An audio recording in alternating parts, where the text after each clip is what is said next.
Okay, let's begin. So, still in the sixth Mishnah of the sixth chapter of Pirkei Avos, and at this point, depending on exactly which girsa you go with, because believe it or not, there are different views about how you divide up the 48 attributes that are required in order to acquire Torah. But whichever way you look at it, we've done more than 30. Whichever list you're working with, we've done more than 30. Now, what that means, I'm saying more than 30 of the items out of the 48 on the list. So, right. So the thing is that what happens at this point, a person works on themselves. Can you imagine how long has it taken us just to essentially read through the list? It's taken us a few weeks. And each item on the list has been a subject in its own right. And as much as we've tried to put them into clusters, the reality is that each one of them deserves its own attention. That's just reading the material.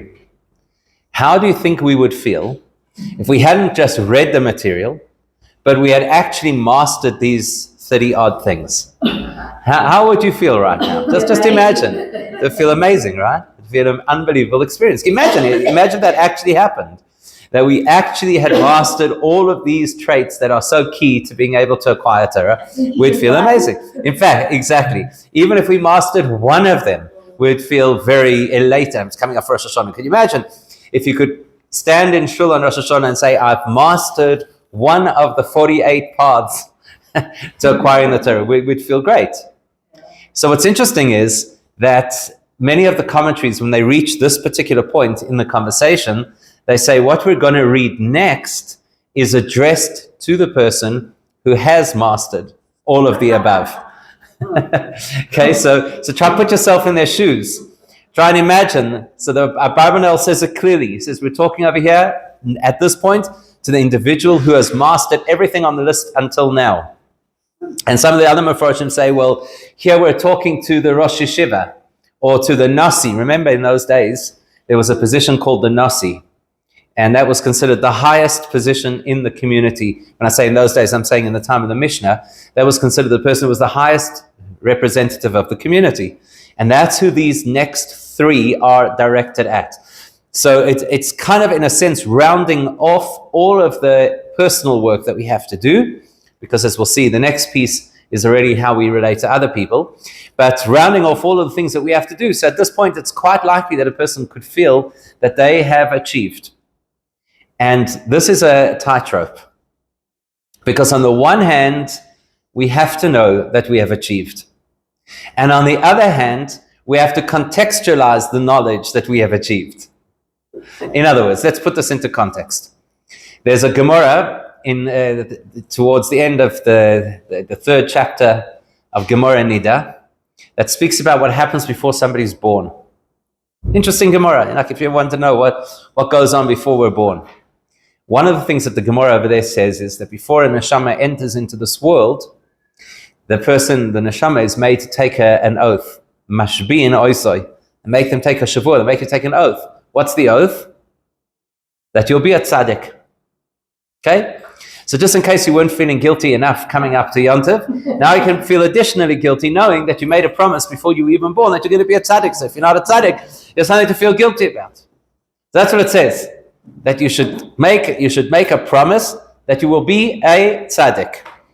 And then it says, Ve'al tehi rasha, and that you will not be a rasha. Okay, well that seems to be self-understood. If you're making a commitment to be a tzaddik, naturally you should be making a commitment to avoid being a rasha. But here's where it gets very interesting.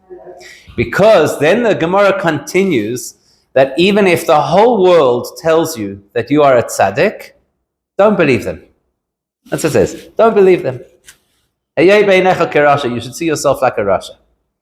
Now the question is, first of all, what if you really are a tzaddik? I mean, surely the people in this room, really are tzaddikim. So what if you really are a tzaddik? Why on earth would you have to spend your life seeing yourself as a rasha? But the question goes deeper than that.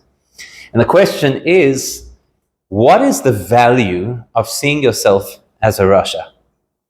In other words, the question is a broader question than just tzaddik and rasha. The question is, how are we supposed to view ourselves? Now, we've touched on the idea of humility a few times during the course of Pirkei Avos, and one of the things that we've identified is that humility is not the rejection of our achievements. That's not humility. That is falsehood. Yeah, could you imagine?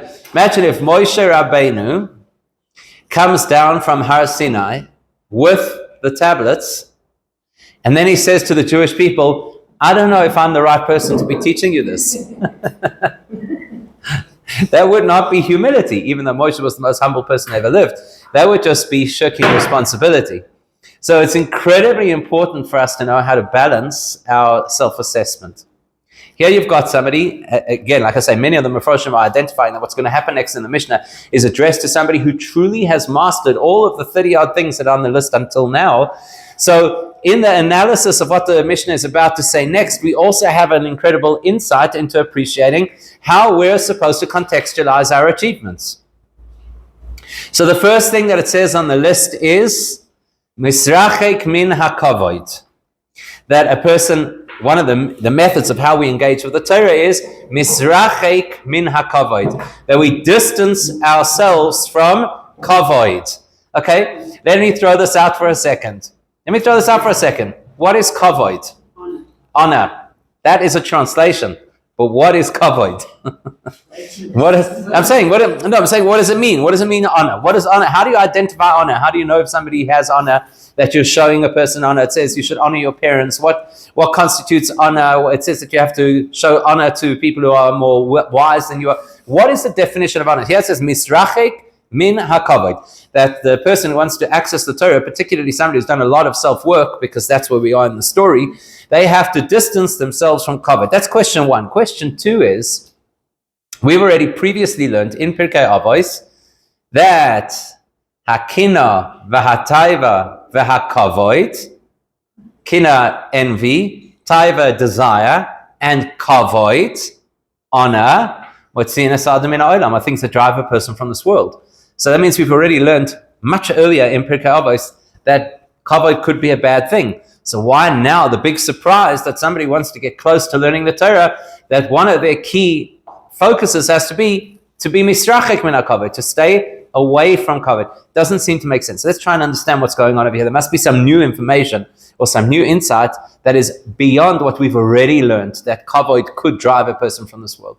So let's try and understand what is kavod, what is honor, what does it look like? Can we start at a very practical place?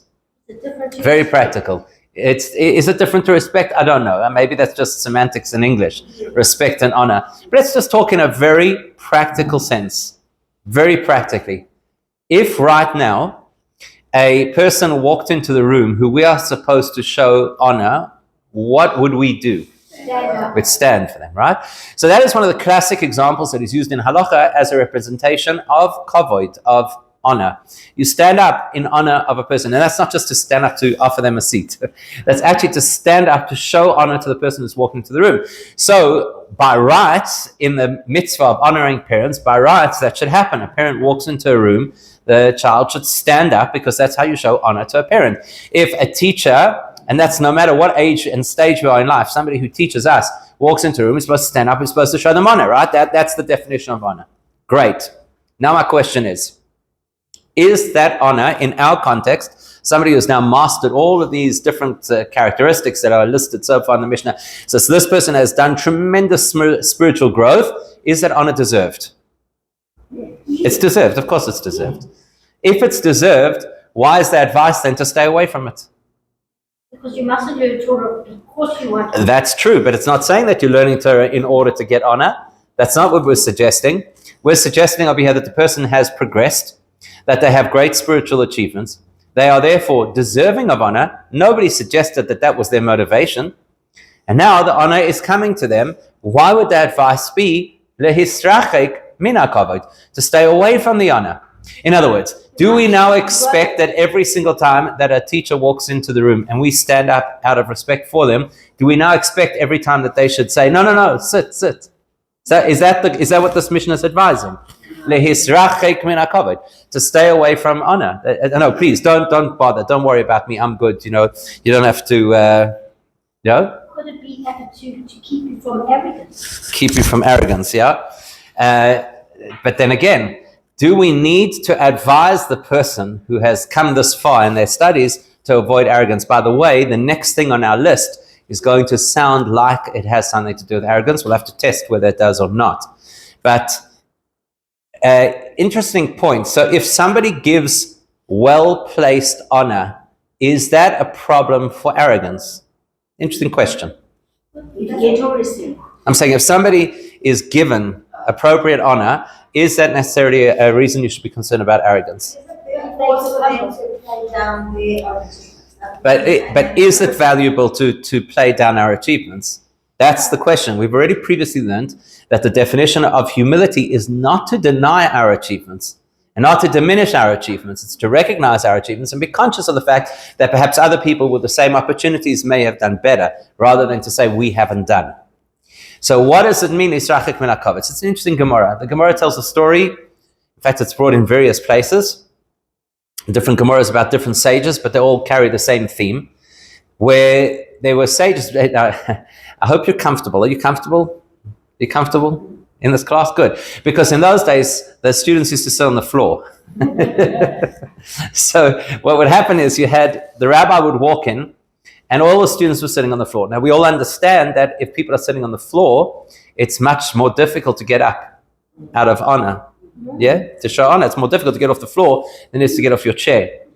So, for example, in one place, the Gemara quotes a story of one of the rabbis who lived a very long life, and they asked him, what's the secret of your longevity? And he listed various things, but one of the things that he listed was that he never arrived to the shiur when everybody was already in the room, because that meant that he'd then have to weave his way through the crowd, and it might look like he was stepping over people, and that would be disrespectful to the people. So now we're not even talking about the fact that they would stand up for him.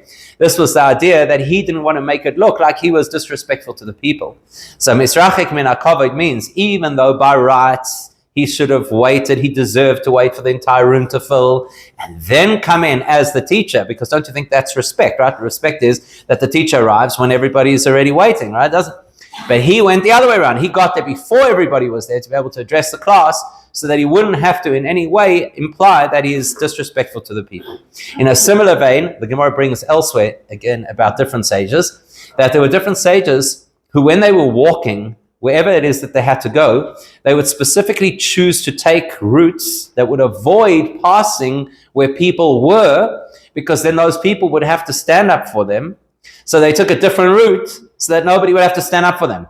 Meaning to say, not that they didn't acknowledge the honor when it was shown, because that's part of education. If you're a teacher, then part of the requirement of education is to teach people how they should show respect. If teachers don't teach people how to show respect, who's supposed to do it?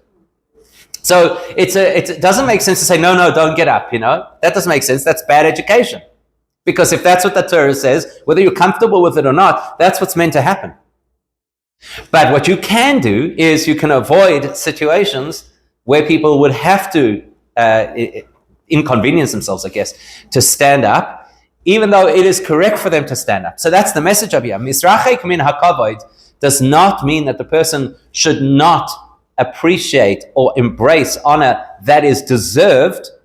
Rather, it means that the person should stay away from situations where they don't have to be there, and their being there would have to inconvenience other people to show them honor. That's an interesting subtlety in understanding how this thing works. Misrachik min hakovod. The Maharal takes it a step further. The Maharal tells us one of the most valuable psychological insights into the concept of respect. We know it in a cliched way. The expression is that you have to command, not demand respect. Right? It's a very big difference. There are certain people, unfortunately, where their whole life is the expectation that other people have to show them respect. That includes people who deserve it because of their position. But their attitude that says, you owe me respect, is an unhealthy attitude. Whereas the person who commands respect means to say, because of who they are, they've built themselves in such a way that people naturally want to show them respect. That's appropriate.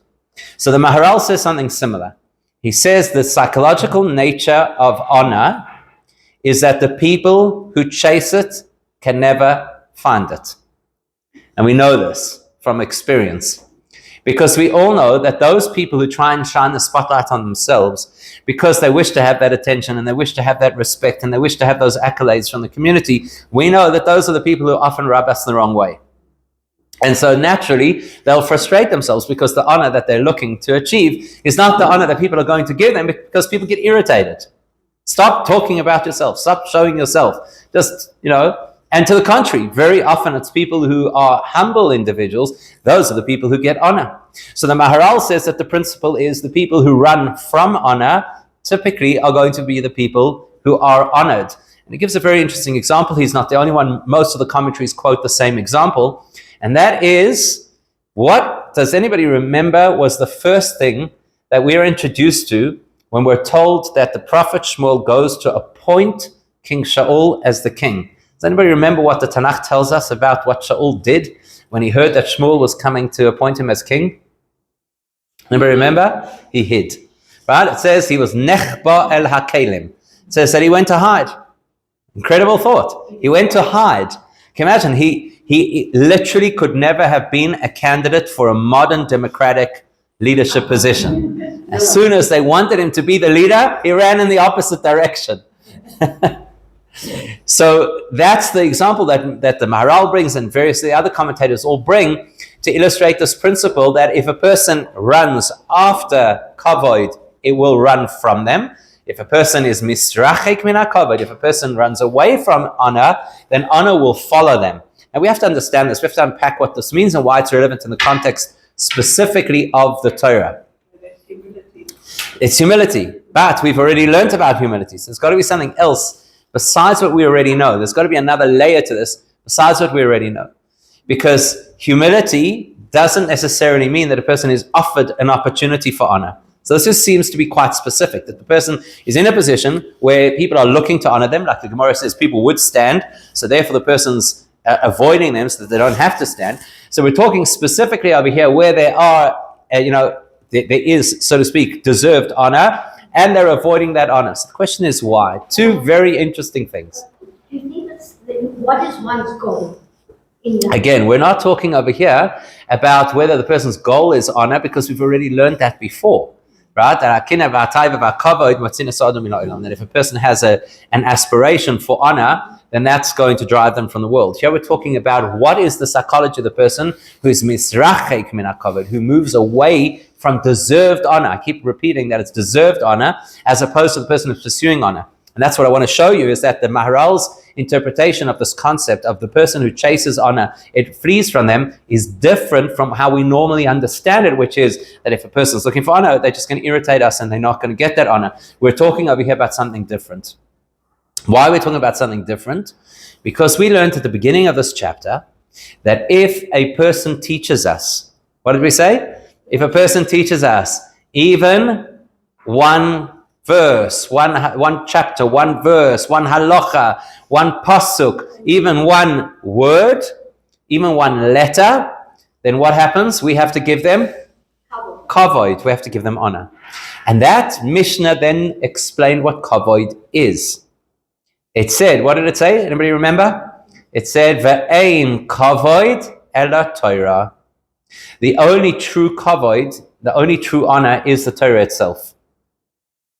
This is the chapter called Kinyan HaTorah. The entire focus and thrust of this chapter is what are the things that we need to do in order to be able to acquire Torah. And now we've seen earlier on in this chapter that Torah is the ultimate honor, which is fascinating because Torah doesn't necessarily bring people the ultimate honor in society. When last did you see that they had the Oscars for Torah scholars, right? Or the Nobel Torah Prize? It's not necessarily something that is respected in society, right? And there's a profound insight. I'm sure always. And there's a profound insight. Profound insight. What does that show you? Popular, what do you say? No, it's the depth of it. The depth of the Torah. Popular perspective or popular opinion does not equate with honor. And it's a sad reality that people have to learn sometimes the hard way. You know, who has the highest level of depression as a segment of society? pro athletes. Because a pro athlete, think about it, from a very young age is working at a very high-powered regimen of trying to achieve a very high level of whatever athletics they're involved in. And by the time they're 35, they retire. And some of them might get some nice contract with Nike or become a coach of a big team. But the vast majority, life ends effectively at like 35. And then what happens? What happens is, at that point, nobody has kavod anymore because the next person has become the big deal and they're now on all the billboards. And what you thought was the love and adoration and respect of all these millions and hundreds of millions of people who were oohing and ahhing disappears in no time. So that's a great insight for us, that kavod, the kind of honor and respect and adoration that we believe is true because we see it come from people, actually means nothing. Whereas Torah is real kavod. It's true honor. Why is it true honor? Because it's linked to Hashem, and Hashem is absolute, and Hashem is eternal. So that is true kavod. Therefore, says the Maharal, it is impossible for a person to truly engage in Torah if their sense of honor is what do I get from other people? Because that is then antithetical to what Torah is. Torah is this mega shift of our perspective to understand that real honor is the tremendous privilege of being able to engage with Hashem's infinite wisdom. That's absolute honor. So misrachek min hakavod, the person who runs away from kavod, that doesn't mean that the person is not aspiring to honor. No, that means the person has worked on themselves. They're now in a position that they deserve, that people should give them honor. And in spite of that, they move away from that honor because they need to appreciate that that is transient. And therefore it is not what honor is. Real honor is Torah. If I have the opportunity to engage with Hashem's Torah, I might not be honored within society. I might not be respected by the public, but I'm connected to true honor. That's the psychology that allows a person to actually acquire Torah properly. You can also link this back to the story of Shaul, because what does it say about Shaul? It says that he was nechba el hakelim. That's how it describes it. When he went to hide, it says he hid with the kelim. What are kelim? Could be vessels. Sometimes we have reference in Torah where kelim could also refer to clothes. But typically we say the kelim are vessels. So where did he go? He went to hide in the vessels. It's like a strange expression. They go hide in the vessels. You get the impression almost like he climbed in a barrel or something like that. You know, what exactly went on over there? But maybe there's a deeper message over here. Nechba el hakelim. All of us have our vessels. That is part of what makes us who we are.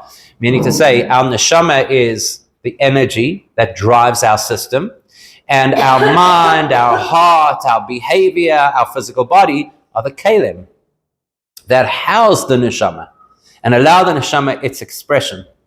Nechba el hakelim means to essentially hide all the things that might be attractive to everybody else to want to give us honor, right? You could translate it as going to hide in the vessels, or you could almost translate it as hiding the vessels, not drawing attention to ourselves and our achievements, which would be almost a description of what it means to distance ourselves from kavod. So it's a very profound message to understand that the way that convention describes kavod has absolutely nothing to do with what kavod really is, and to have the privilege of engaging with Hashem's Torah is the ultimate honor that any person could ever hope to have in their lives.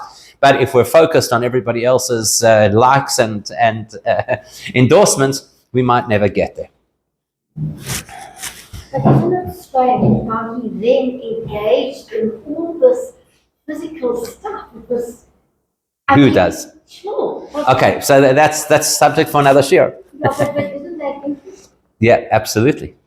I'd love to have a share on that. Please God, one day. One day.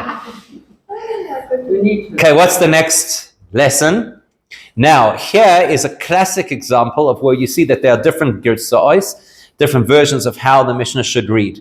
So the most common version is ve'enoi megis liboi b'talmudoi, that he doesn't become arrogant in his Torah learning. However, there is another opinion that takes the next line and the one after it and blends them together into a single line, that he doesn't become arrogant in the instruction that he gives. We're going to go with a more common one, which is that he's not arrogant in his learning. Now, that shouldn't come as a major surprise, because we do know that humility is a very important value, and we've already seen it earlier on our list. We saw that anava was one of the keys. Humility was one of the keys in order for a person to be able to acquire Torah. So why repeat yourself and say that that the person does not become arrogant over what they have already learned? Well, surely that goes hand in hand with humility. Surely it is exactly the same thing. So let's explore this from a few perspectives. We'll start off, first of all, what does it mean for a person to be arrogant in their learning? Let's just think for a moment. What does it mean? It cannot mean what we think it does. Can't be as obtuse as the person who's like walking around flaunting their stuff. Oh, look at me, I've learned so much, and I'm going to tell you, because we've already discussed humility. So what else could it mean when it says that the person does not allow themselves to become, by the way, megis would be from the expression gas ruach, which is an expression of arrogance. What do you think it means? Maybe satisfied with how much. Oh, good. Satisfied, right? But it would mean that the person turns around and says, one day when you've learned what I've forgotten, ever heard people say that, right? When you've learned what I've forgotten, then we can talk. In other words, the person could become a little bit smug. Remember, we're addressing over here, according to the various Mefarshim, either somebody who has mastered all of the other items on the list before this, because surely that's the way you do it. You don't learn the next thing until you've mastered the previous one, right? Obviously. Or we're talking at the very least about the people who are the spiritual leadership, and these are individuals who could turn around and say, don't question my authority, don't question my insight. I know what I'm talking about. Make a sibba b'talmud. I'm quite confident. I've learned and I've researched and I've spent many years on this and I've invested a lot of human hours, so I know what I'm talking about. It could also mean that you didn't want to hear another point of view. Good, correct, exactly. It's a similar kind of thing, right? Where a person is so caught up in their own perspective that they don't want to hear another view. The Maharal says something very powerful. The greatest foolishness is the illusion of knowledge. It's a great line. Yeah. The greatest foolishness is the illusion of knowledge. What does that mean? Did you say the great? The greatest foolishness is the illusion of knowledge. Foolishness. Stupidity.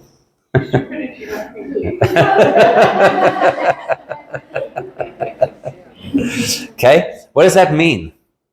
You look at our world, and not only you think you know it all, we live in a world today where people absolutely know nothing about things, and they claim to be completely expert on it. It is fascinating. The degree of the delusion of knowledge that exists in our world is stunning. Now, no, go on. No. Good point. But it would need the yud in it in order to. It would need a yud. Also, like with Moshe. Moshe was one of the wisest people, but he took advice from Israel. Exactly, great example, right? So there you have Moshe, who's the greatest of all of our sages and scholars and prophets, and yet he took advice from Israel, which is a very good point. So what happens is, it's not a matter of me compared to somebody else. That's usually how we associate arrogance, that it's how we view ourselves in the context of other people. So we're walking around like a big deal because I know stuff, and you need to defer to my authority because I've read more Google articles than you have. So therefore I'm a big expert, or I've watched more TikTok videos on the subject because that's literally where people believe they get their knowledge from in today's world. So now I'm a great, big chacham. What it means is that and this is very profound, when we say that this tremendous illusion of knowledge, what we mean is this. If theoretically you were, let's say, back at school, and you had to read a textbook over the course of the school year, and then you were going to be tested on the contents of that textbook at the end of the year. So what happens is you come to that final examination and they give you a mark at the end and they say, you did very well, you got an A. So you got more than 80%. And somebody else in the class got a C. So they got 60-something%. You could turn around to that person, you could say, you know what? I know the material better than you do. because I know 80% of the material and you only know 60% of the material. So clearly, you have to defer to my authority. So I'm now the genius in the class. Need to be treated with respect. Now, let's say you did that in the context of Torah. Let's say you had two individuals who were learning the same Gemara, and they finish an entire tractate, an entire Masechet of Gemara, right? And they come at the end to be tested. We bring a panel of Rabbonim to test them on this Gemara. One person gets 80% on the test, and one person gets 60% on the test. So the person who gets 80% turns to the person who's got 60% and says, "Good, look at that. I know this Gemara far better than you because I got 80% on the test and you only got 60% on the test." We'd say that is foolishness. Because while your 80% is relative to his 60%, your 80% relative to the infinity of Torah is identical to his 60%, or even if he got 20%. Because Torah is infinite. Therefore, no matter where a person is on their journey, no matter how much a person has learnt, there is no scope to feel a sense of, Gus, look at me, look what I've achieved. Because ultimately, it's an infinite goal. No matter what we have learned, and when I say infinite goal, it doesn't mean the material contains infinite pages. It means this page that I'm learning now has infinite depth. I could theoretically learn the same page of Torah for every single moment of every single day of all of my lives, right? All the Gilgulim, and I won't scratch the surface because Torah is godly. It's absolutely infinite. So if you want to acquire Torah, it's not good enough just to have humility. The person has to has to avoid gas belimudoi or gas betamudoi, to be in a sense of, I got this. I know this. I've mastered this particular area. I'm ready to move on. I got my certificate. I'm going to put it on the wall that I got smichas, and now I'm considered some kind of a genius. It's to recognize the fact that the Torah is absolutely infinite, and therefore, regardless of how much a person has learned, we're all very much at the same part of the journey. And that relates to the other interpretation of the word gas over here. The other interpretation of the word gas is that it's an expression that is used in the Torah to talk about unhealthy familiarity. So, for example, we talk about what happens if, God forbid, a couple divorces. Then there are restrictions on what kind of interactions they can have post their divorce. And the reason is because their attitude to each other is gas. They're very familiar. So whereas there's certain things that ordinary people would avoid because they would know that it's inappropriate behavior, this is a couple who spent many, many years together. They are very comfortable in each other's space, ironic as that might sound after a divorce.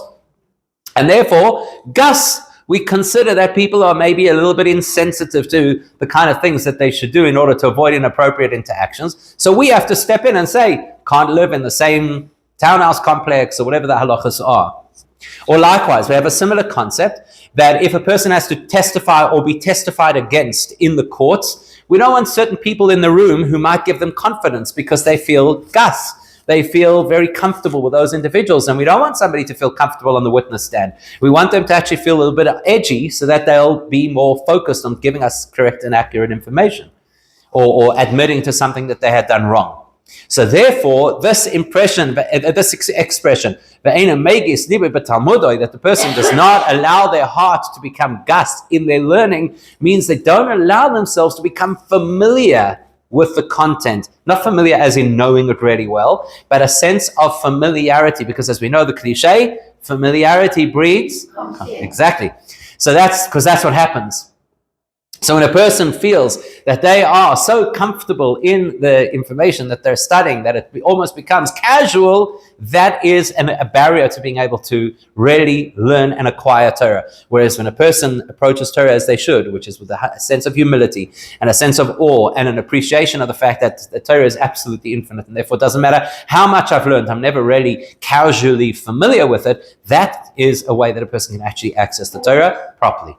It's the same with davening.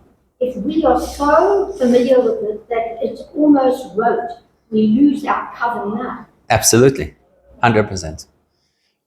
And the last thing on this particular list is Ve'enoi sameach b'hoira'ah. The person is not happy to have to render halachic decisions. It doesn't say that the person does not render halachic decisions, because that's the responsibility. You want to step up to the plate, you want to be a Torah scholar, which we're supposed to aspire to, then you have to realize there's certain responsibilities. Sometimes a person is going to come over and they're going to ask direction. The word hoira'ah typically refers to rendering halachic decisions, but the direct translation of the word hoira'ah is instruction. So it could mean all kinds of instruction. The person comes over and says, look, you are learned. Please help me, guide me, show me, explain. What does Judaism say about? And that's a common thing that happens to all of us, right? That what does Judaism say about X and Y? So, do we have a responsibility to respond? Absolutely. But here the key is Einoi Sameach B'Hoira'ah. The person is not happy to have to be in that position, to be the one who's giving that instruction or rendering that halachic decision. And most of the commentaries say it's talking about Psak Halacha, that it's talking about halachic decision. But we can understand how the same principle applies also to giving guidance. Now, why would a person not be happy to fulfill a responsibility that they have? They might feel they don't have that infinite knowledge. Good. So what are you saying? That they recognize that they don't have infinite knowledge. That's absolutely true. There's another factor over here that we have to consider, another factor as well, which, again, a number of the Meforshim point this out. It's interesting how often you get one concept that's taught by various people illustrates that it must be a key concept. And that is, the reason a person is not happy, or the correct word, sameach, is joyous. So it's an uncomfortable, it's not a joyous experience to have to render an halachic decision or give instruction, is because they know that human bias is a real thing. And so therefore they know that the minute somebody has asked them to weigh in, either on an halachic issue, or it might be on an ideological issue, and somebody's asking them for guidance, they realize that there's a very strong possibility that because of their own predisposition to this particular topic, they could advise the person incorrectly. And that's why they're not happy to have to make that call. They're not happy to have to give that instruction. Not because they don't have the knowledge, but because they understand how deep bias can go. What does the Torah say? The Torah tells us, Ki hashoichad ye'aver einei chachamim. Who is blinded by shoichad, by bribery? Although maybe it's not just bribery. There are various kinds of shoichad, right? The most obvious kind of shoichad is you stop on the side of the road and the person wants to give you what they call a spot fine. That's the most common kind of bribery, or you want to get a particular tender, you've got to pay a particular amount, those kinds of things. But there are much more subtle versions of bribery, which include the fact that somebody may have done something for us that, without us even realizing, has predisposed us to a particular attitude towards them, or we have our own internal bribery, which means we convince ourselves of various things for whatever reasons, whatever our ulterior motives are. So what does the Torah say? We're not concerned that bribery is going to fool a fool. We're concerned that it's going to blind a wise person. And it's such a deep reality of who we are as people that often, I can tell you from experience, I've literally had situations, including very recently, somebody phoned me to ask guidance. Well, they actually didn't want guidance. Maybe that was the problem. But somebody asked me to assist them in a particular thing that they wanted to do. They, in fairness to me, they didn't provide all of the information. But in fairness to them, I had a particular bias about what they were asking, and my advice to them was based on that bias. And I recognized it afterwards. I had a conversation with the individual, recognized afterwards that the advice that I gave them was not appropriate to their situation. Again, they hadn't provided all the details, so that was a bit unfortunate. But it just shows you how easily we slip into our own perspective rather than the objectivity of what the Torah says. So therefore, the person is not happy to have that responsibility of being the person to render a particular halachic ruling or a particular piece of advice and instruction. Is that what judges can't accept any gifts? Okay, so a judge, just to be clear, it's not only that a judge cannot accept a gift, but in halacha, even if a person did something for the judge, the Gemara gives some fascinating examples. something that was due to the judge, but the timing coincided with the case, the judge has to recuse himself. So, for example, the Gemara tells a story that there's something called an oris. You know what an oris is? It's very difficult for us to relate to these agricultural terms because, as far as we're concerned, you ask children where do fruit come from? You know, from the shop. You know, where does milk come from? A bottle. You know, so for us, it's difficult to understand these agricultural concepts. And oris was a partnership between the person who owned a field and an individual who worked for him in the field, but instead of getting paid in money, he'd get paid a portion of the produce. That was the deal. It's called an oris. So his responsibility is, of course, to harvest and deliver. It's part of his responsibility to the owner of the field. So the Gemara tells a story. He has an oris, and he's harvested wheat that does not belong to him. It belongs to the owner of the field, who happened to be a judge. And he delivered it to him, as he normally would. And that day he was due for a court case, and the judge recused himself, he said, because that even could constitute shaychat, that could constitute bribery. That shows you just how easily our minds could be manipulated in favor of a particular perspective without even realizing it. So what's the practical advice for this person who's eino sameach b'hoira'ah, who doesn't want to actually be the person rendering halachic decisions or giving instruction?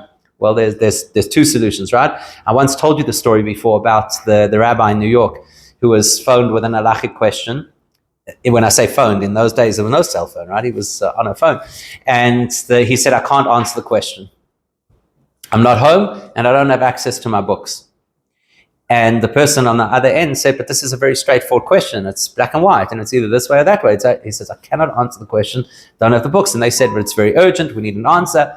Eventually, after a lot of pressure, he said to them, okay, fine, phone back in 10 minutes.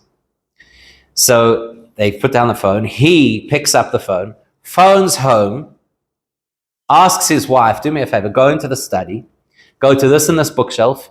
On that bookshelf, on the third shelf from the top, the fourth book over is such and such a book. Take out the book, turn to page 234, and have a look at the third paragraph and tell me what it says. So she goes, she does the whole thing, and then reads over the phone what it says in the book that he clearly identified and obviously knew what was in the book because he could tell you exactly where to look. He listens and he says, thank you very much. Now I know what the halacha is. The person phones back and he says, this is the halacha. So there was somebody obviously observing all of this and said, I don't understand. You obviously knew the halacha because you knew where to find it, which paragraph. You obviously knew. So why didn't you just tell him the halacha? So they said, well, because that's not how it works. When it comes to rendering halacha, you go back and you check the sources. Doesn't matter how much you think you know. The possibility of something creeping into a person's mind that will skew their perspective is real. So you go back and you check. So option A, either in original sources, you look in the books, or option B, you consult. Consult with somebody else. There's nobody who is such an expert that it is beneath their dignity to have a conversation with a peer, with a colleague, with another sage, just to find out, what would you say in this particular halachic circumstance, or what would you say if you were asked to guide a person in this particular area of spiritual development. And that's really the message. So those three things, as you can well hear, are very much directed at people who are leaders or people who have achieved a tremendous amount of spiritual development, because that's who has to be concerned that they shouldn't become either fixated on honor, or they shouldn't become too smug in their learning, or that they shouldn't be too flippant to render halachic decisions. Of course, there's a lesson for us as well, because if this is true for them, it's certainly true for us, and we definitely have to be wary of these three things. And in certain of the commentaries like that by Brunel, it's really at this point that we kind of finish speaking about personal development in terms of being able to access Torah, and now start to talk from the next piece about how we engage with other people around us in order to put ourselves in a position that we're open to receive the Torah, which, please God, will continue next week.